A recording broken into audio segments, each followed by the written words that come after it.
Welcome. I'm Reverend Deborah Johnson, Rev D. Welcome to Inner Light Ministries, our Sunday virtual offering where we come together from across the nation, from other countries to have an experience together of being in spiritual community. So take a breath, relax. We're so glad to have you, regardless of the particular time that you're tuning in, whether this is your first time, whether this is so many times that you've been with us since the beginning, almost 30 years now as a ministry. Welcome. And a particular thanks to those of you who are tuning in for the very, very first time. Let's just take a breath. Okay. Let's take a breath. As we turn within in this moment, we are recognizing and realizing that there's so much more to us than that which meets the eye.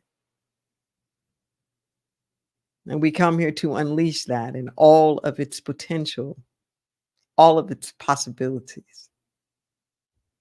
So we open up wide, we are receptive, awake, aware, available. Let the healing and the blessings begin. Yes, at Inner Light, we come together for healing. We come together for transformation. We come together to bring forth the beloved community, that place where we can live together in harmony and peace, in coexistence with each other, uplifting each other as brothers and sisters of the Most High. We embody spiritual oneness. We appreciate individualized expressions. And we honor all paths that lead to spiritual truth, that lead to social justice, to equality, and that lead to environmental regeneration, rejuvenation, sustainability. That's why we come. And we're glad that you're here. We recognize that the macro, the micro, they're just mere reflections of each other. That the inner work that we do is the same work in the external outer environment, and the external outer environment is the same work that we have to do in the inner. So you're going to see me go back and forth in images and frames of reference between the personal as well as the collective, because we have to be working on both simultaneously. Both simultaneously. Today, we're going to be talking about taking hold of our minds. Taking hold of our minds. One of the things and ways that we can take hold of our minds is a particular tool that you might be familiar with called affirmations. They're so popular these days, they've almost become cliche, but we forget their power. And I'm going to be talking about their power during the talk today. But because they're so powerful, we always do affirmations every time that we have a service. We've been doing this for decades.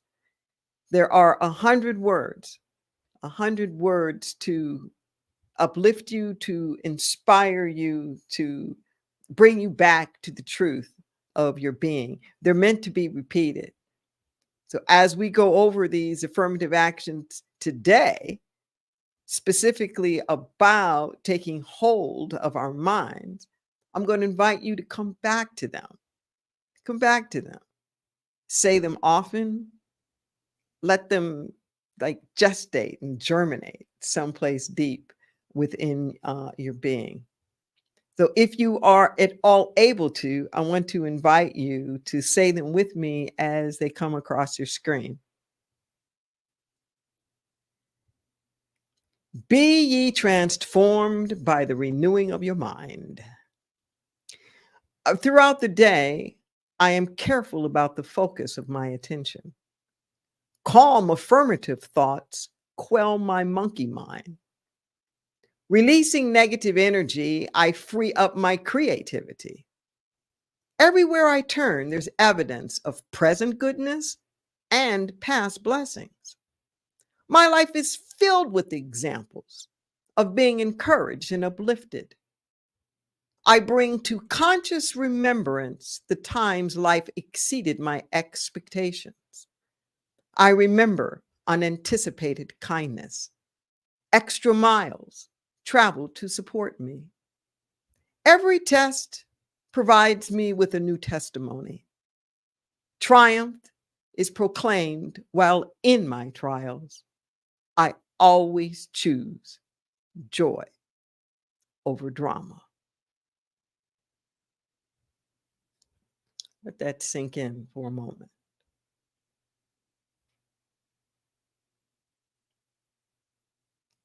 Let's see if there's something in particular that might be calling out to you.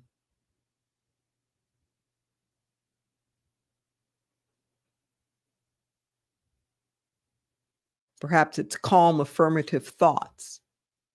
Quell my monkey mind.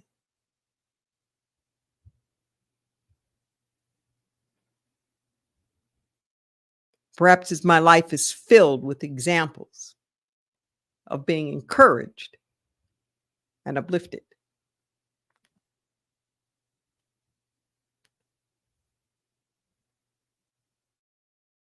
Maybe it's, I remember unanticipated kindness, extra miles traveled to support me.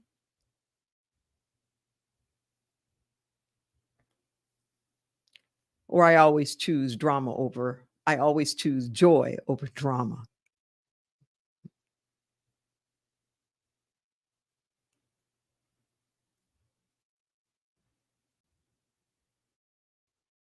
And whatever that may be, I'm going to invite you to give that particular something a little bit of extra attention.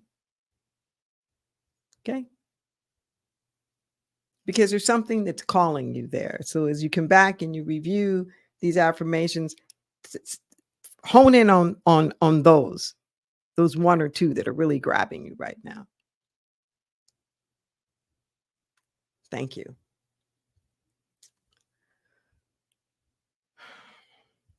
So,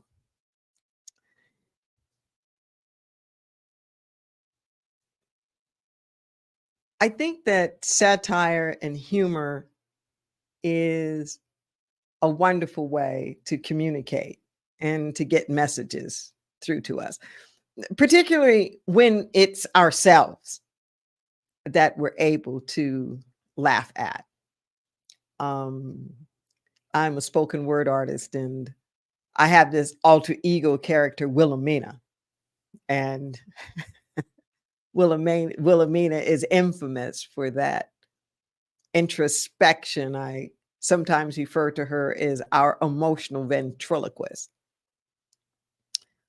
Well, to set us up for talking about taking hold of our minds, we're going to do something different here and bring in a little humor, a little bit of satire, a little offbeat, so to speak. But I think it helps us to kind of laugh at ourselves. And I'm grateful to the Reverends Melissa Felipe and Z Egloff, wonderful couple out of Santa Rosa, for the work that they do. No strangers to inner light. And here's one of their pieces that is deep in its meaning and gives us a chance to laugh at ourselves. Thoughts and feelings and fears. Oh my, how can I sit still when I want to cry? Or maybe I should have a piece of pie. This is too hard, I don't want to try.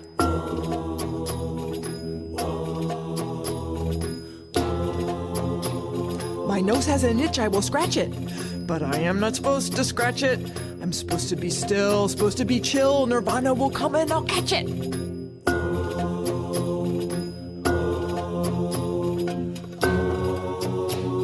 my nose still itches, and now it kinda twitches. If I don't do this right, I won't see the light, but now my nose itches and twitches.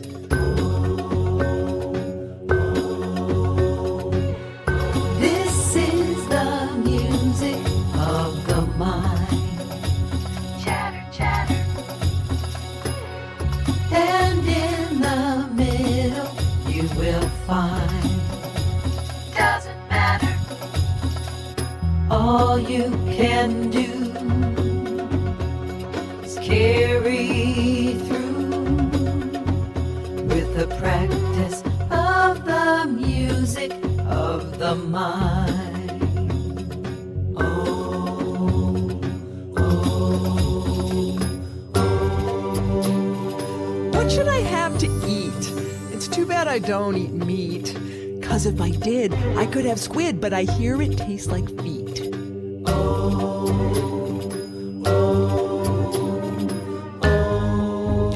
Now everything is very slow. I think I must be in the flow.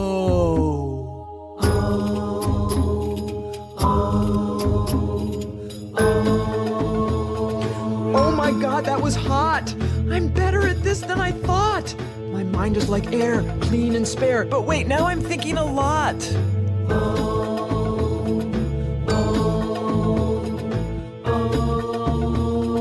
This is too hard, I should quit. I can't get the hang of it. I try and I try, but my mind just flies. It's 'cause I'm a nervous twit.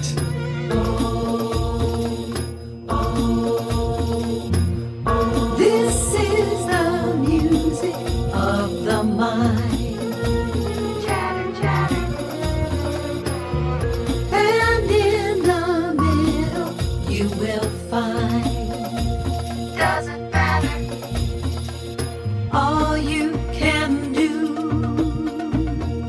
is carry through with the practice of the music of the mind.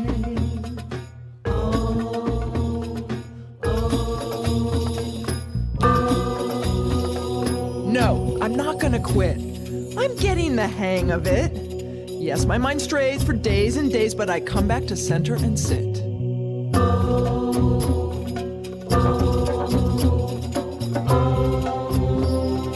Thoughts and feelings and fears, oh my, how can I sit still when I want to cry? Or maybe I should have a piece of pie. Thoughts and feelings and fears, oh my!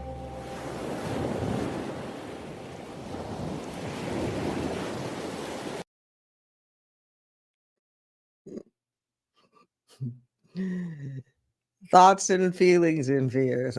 Oh my. There's a movie, an animated movie that I really like. I've seen it, I don't know how many times, called Inside Out. There's a sequel that came out this year. I actually haven't seen the sequel yet.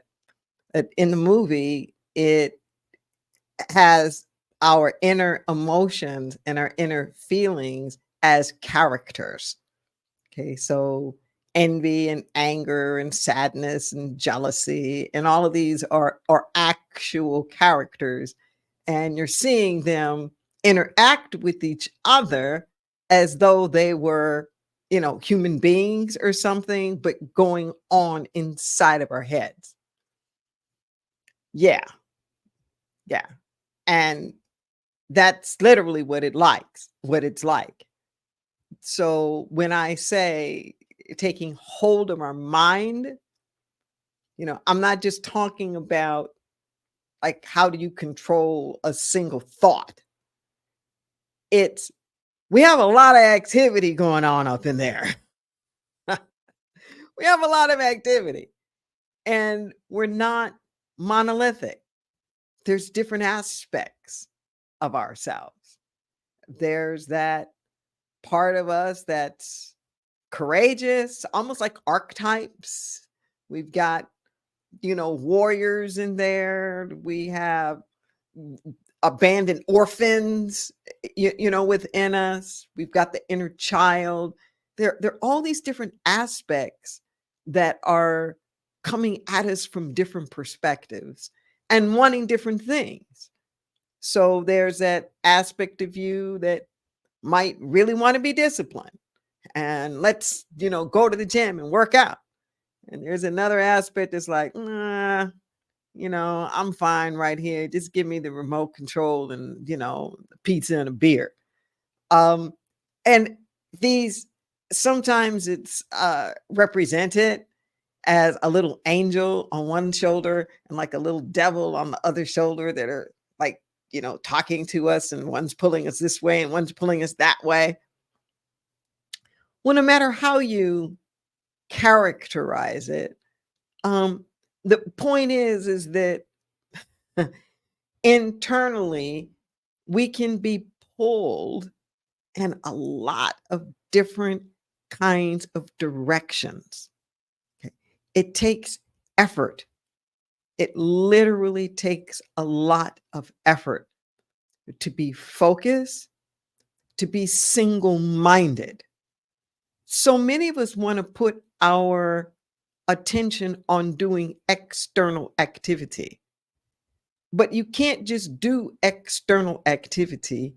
You have to also develop an inner discipline, an inner focus.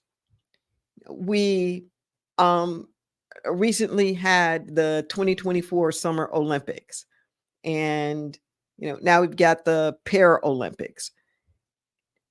And I love the Olympics because these athletes have put in so much work, so much effort. When we get to see them on these world stages, it becomes so clear that their performance, literally how well they do or don't do, is not just a matter of their skill.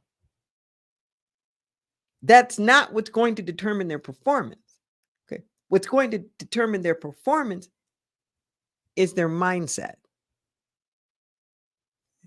Their mindset. How much anxiety are they under? How much is the largeness of the moment going to distract them so that they're not focused anymore?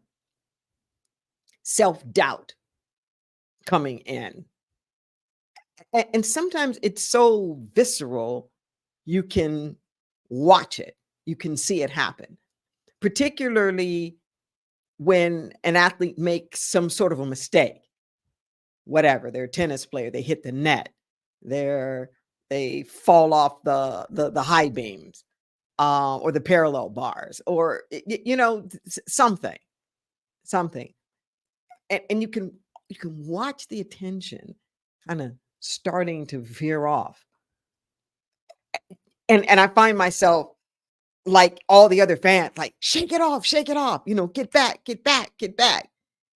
And that ability to make the mistake, let it go, come back to focus. Okay. I contend that what these athletes are going through, this is what we go through. This is what we go through on a day-to-day basis, where our performance of the day, so to speak, isn't really so much tied to our preparation, our skill level, our knowledge base. It's up here. It's up here. How present are we? How much are we distracted by the things that are going on? How much are we really being cognitive, and not just on automatic pilot?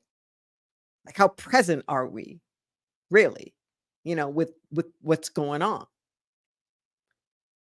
That the quality of our lives literally has to do at quality of our lives, and I would dare say the success of our lives really has to do with focus, with focus. In scripture, it's described as your eye being single. If thine eye be single, it talks about in the Sermon on the Mount. This, we can talk about technologies and things that are pulling us into multitasking and all that. It's exacerbating it, but it isn't causing it. It isn't causing it. I mean, even Plato is talking about how their mind is like a two-headed charioteer, going in different directions. Or Paul in scripture talking about the things that I wouldn't do, I do, and that which I would do, I don't. This kind of like conflicting pull that we have here. But because of the world that we're in, we really do have to be more attentive. We have to put a little bit more extra effort into it. In the affirmations, it's talking about paying attention to past blessings, remembering times that you've been supported, when life exceeded your expectations, or when people went that extra mile for you, or perhaps when you did for somebody else. Bringing those things into conscious recognition helps you mind your mind. Listen what I'm saying. We can go off on all of these tangents where we forget God's grace. We forget the miracles. We forget the times when we've been enormously blessed. In one of my spirit download letters, one of the ones on grace, it says the only thing amazing about my grace is that you keep thinking that it's amazing, that you haven't figured out yet, that it's just the way that I, as spirit, spirit shows up, providing just because. It's not earned. It's unmerited favor. The Greek charis, grace, from which we get the word charity. Bringing it to remembrance. To remembrance. So this is the Labor Day weekend. And, Labor Day celebrates labor, the labor movement. Particularly labor unions. My most experience with labor unions, I personally have never been in a labor union.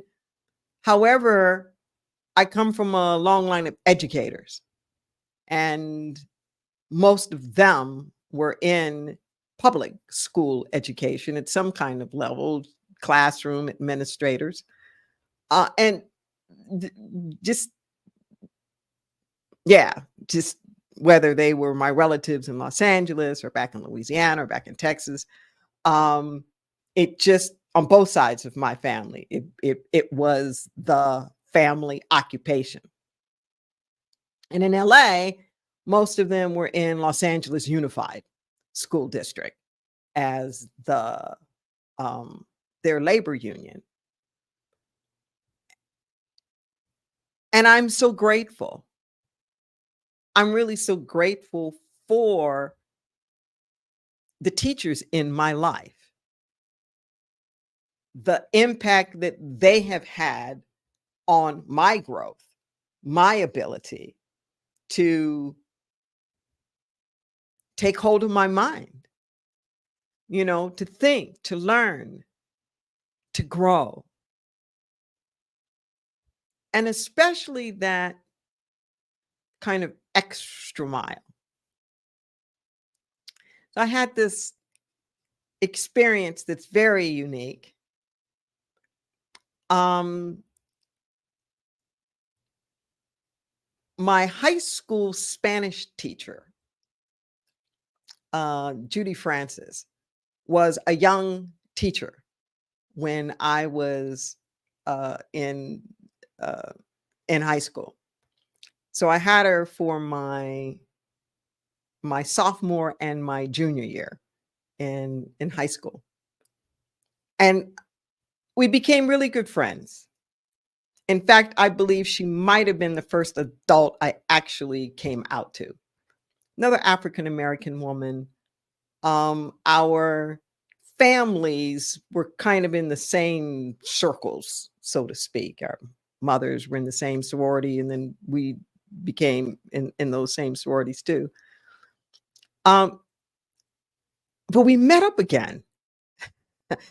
Orientation day in UCLA's Graduate School of Business. We wound up graduating together and doing our uh, project. Instead of a thesis, you do this consulting project. She had participated in UCLA's joint JD MBA program. So she had finished the JD part and was a lawyer and finishing up the MBA part because she wanted to practice international law. She was both a Spanish and a French teacher, so she was fluent in 3 languages and wanted to do international business law, which she did. So we stayed in contact some, lost contact for a number of years, and then ran into each other again at Agape a few years ago. Well, several months ago, we went to lunch. She was coming through Las Vegas, and we hooked up for lunch. And we shared these stories. It was just so wonderful because it was the kind of stories that you had to be there. It's like if you weren't there, you never would have been. And I thanked her for something. One of those extra miles that made an impression on me that I will never, ever forget. So there was a time when I was in high school when there was a very long teacher strike. If I'm not mistaken, I think it went on something like 6 weeks. It was really long. And my instructors didn't want to punish the students. They were all very, very concerned about us and our grades. And we basically made, basically made this deal. I was one of the student leaders that we would honor and not cross the picket lines to go into school with sub teachers or whatnot if they would continue to teach us. So they got together, chemistry teacher, math teacher, like all of them. And out of their pockets, they rented space at the local YMCA. And they held classes and taught us anyway. When they weren't on their picket shifts, they would meet us and teach us, paying for it out of their pockets for weeks. I'll never forget that, ever. And what it taught me at that time is don't get into a bunch of doom and gloom. Keep your eye on the prize, and that life will provide for you way out of the box. That was just like so incredibly out the box. And it was probably my first time experiencing at a visceral level This thing that we say all the time, that the good you seek is seeking you. The good you seek is seeking you. That, yes, the teachers had a legitimate gripe and grievance, but the picket line isn't really where they wanted to be. They wanted to teach. That's what they wanted to do. They wanted to teach, but they wanted better benefits. They wanted to teach in a way that was easier for them to teach. So to the outer eye, it could look like, oh, well, these people are here and they're on these picket lines and they're like boycotting their jobs. Like, no. Their ability for us to show up, they were as deeply moved by our commitment to them as they were about their commitment to us. I want you to feel that this, if you're willing to travel someplace else to be taught, that you respect us and want to learn from us that much, we'll show up for you. And vice versa. If you're willing to keep answering your life's calling and trying to do it in ways that would be mutual beneficial to us all, then let's do this together. When we're minding our minds, there's always a synergy that happens. There's always greater possibilities. It's off the bell curve. You can see possibilities that perhaps you couldn't see before. Because otherwise our mind just stays on this little loop of what it thinks that it knows. And then we get into probability theory. Even when we don't recognize that's what we're doing, that's what we're doing.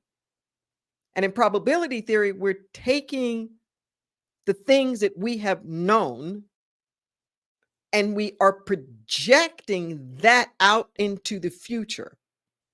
Okay, the future hasn't happened yet, but the way that we predict the future is to take what we know from the past, project that into the future, and say, oh, the future is most likely to be like what it is that I've already experienced. That's probability theory. But that has absolutely nothing to do with possibility consciousness. So if all we're doing is taking what's happened in the past and projecting it into the future, then we've already reached the ceiling. We'll never be able to experience more than what's already happened, because the only thing that we can anticipate is what we've gone through before. No. Life has so much more. God's grace is so much bigger than anything that human beings have done or haven't done. The question becomes, in the minding our minds or taking hold of our minds, it's not to restrict it. It's not to shrink it. Quite the contrary, it's to expand it. It's to enlarge it. In order to do that, though, we might have to shut some things down. One of my favorite spirituals is, hush, hush, somebody's calling my name. Hush, somebody's call. Sounds like freedom. Sounds like hush. Where you got to tell the outer world the chatter that video was talking about. Chatter, this monkey mind distraction. Get behind me.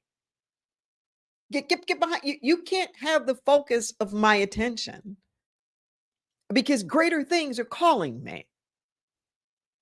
Greater things are calling me. And in those moments when we get into the woe is me, or everything's going wrong, or I'm not supported, nobody loves me, like whatever that stuff is that we get into, think back. Think back. Remember. Could have been something like what I was talking about, something that happens in your childhood. But just the thought of it will inspire you. Okay, just the thought of it can lift you up and get you into new possibilities. The choice is ours. It's ours. And be mindful. Do you just seek out people who are going to co-sign?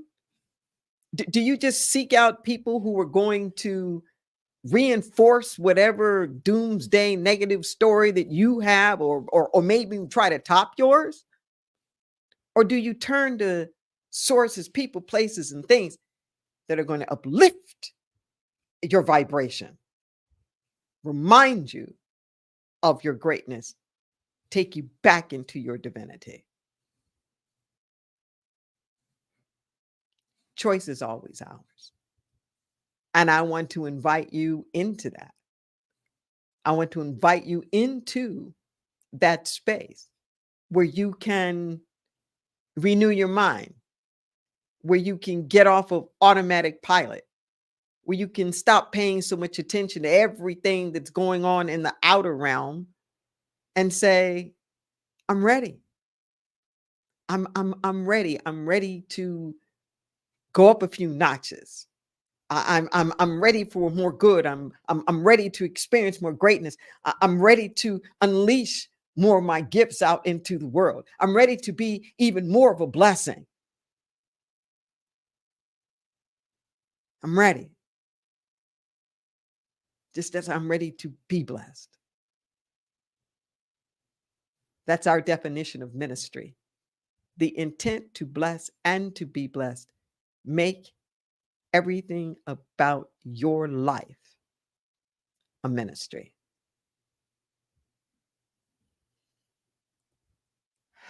So let's turn within. Let's turn within as we minister to others.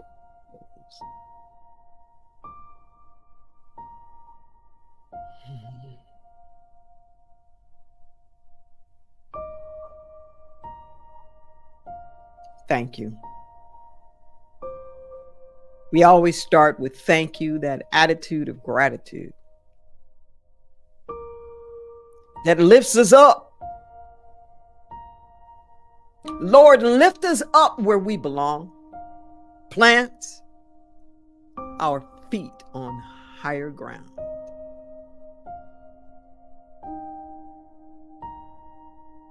We dare in this moment. We dare to dust off the diaries of our mind.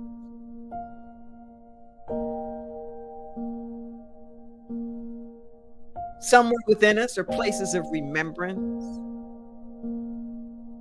of the goodness, of the joy, of the grace, of the provision. We bring it to the forefront so that we can draw on it, so that we can be inspired by it. We dare in this moment to pass on the gifts.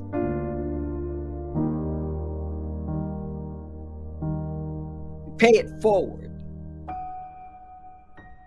The support that we have received. The blessings that we have received.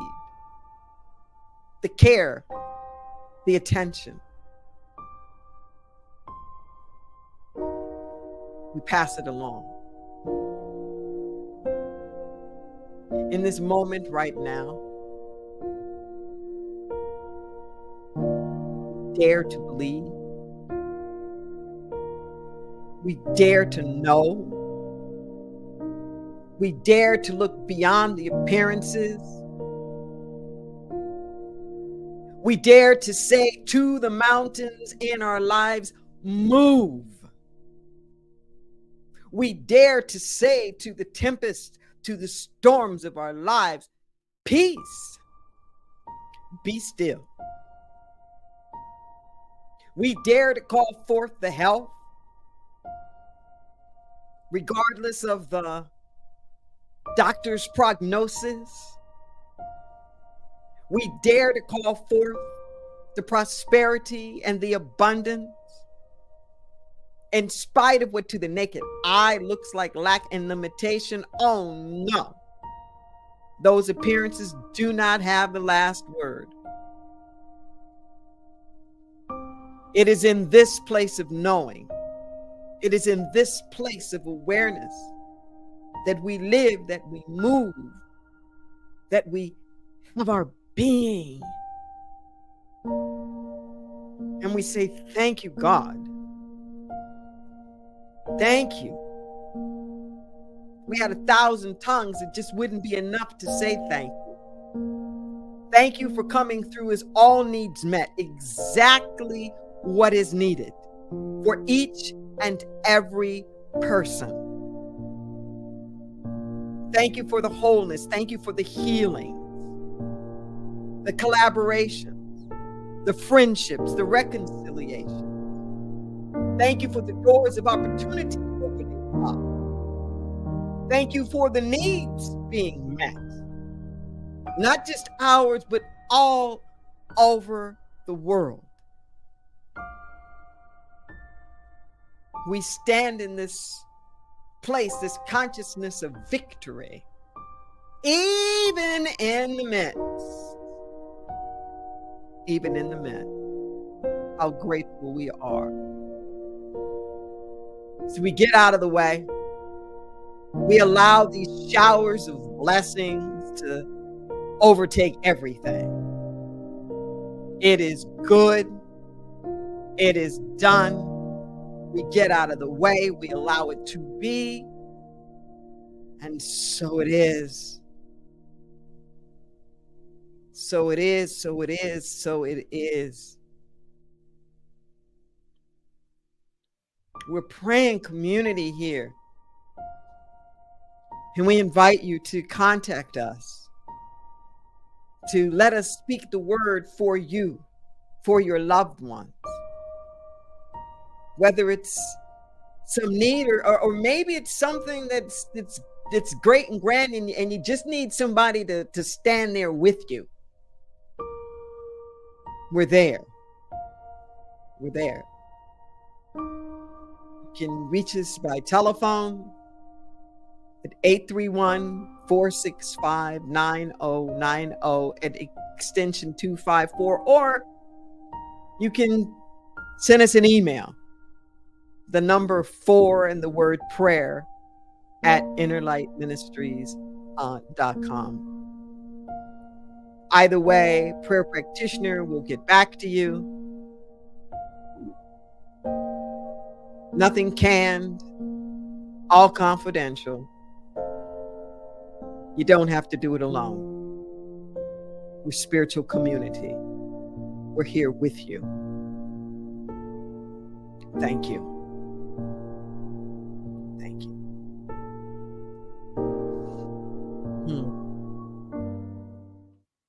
And speaking of being here with you, check us out on our calendar. Information is there about where we are, what's going on, what's happening. Just a reminder that with today being Labor Day, that we will not be having our usual meeting. We will be doing it next week on September the 8th at the Resource Center for Nonviolence from 3 to 5 p.m.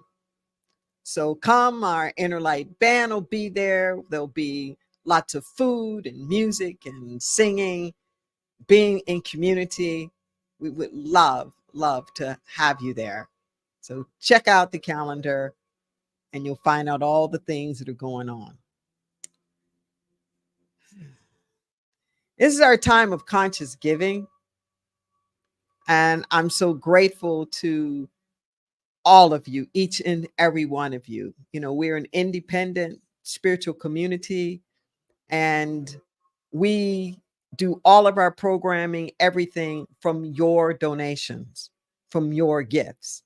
It's not a membership community. So if you are blessed in any way, consider yourself to be a part of the Inner Light community, where your every nickel, dollar, and dime goes towards helping to get this message out to people in ways that they can use it, to get the prayers out, to get the food distributed, to work with the youth, to get people involved in civic engagement and all the other things that we do as a ministry.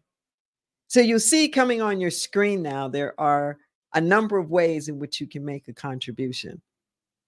You can use the QR code for a debit card, a credit card, or if you want to use PayPal as well. There's a recurring donation option that's there. I'd like to encourage you to do that. That's one of the ways to make a monthly commitment, which truly makes a difference to us as a community, so that we can plan, we can know how to move forward, and to make sure that we're adequately covered to be able to provide the services. There's the text to give. You just put in the dollar amount and text it to 831-231-0065. That also gives you a reoccurring donation option. I'd like to encourage you to take advantage of that. Cash App, it's $ Inner Light Ministries. If you're on the website, you'll see a donate button that's there. And regardless of the portal that you use, I invite you to be really intentional with it, and even to repeat this blessing after me. My every act produces abundance. I dare to give freely to the truth that sets us free. I release this gift, knowing it returns to me 1,000-fold. Remember that your generosity returns to you. Okay? You are blessed in the same manner with which you give. Thank you for your generosity. It's been a pleasure being with you here. Please subscribe to our YouTube channel. Follow us on social media. Till next time, take this consciousness and multiply it.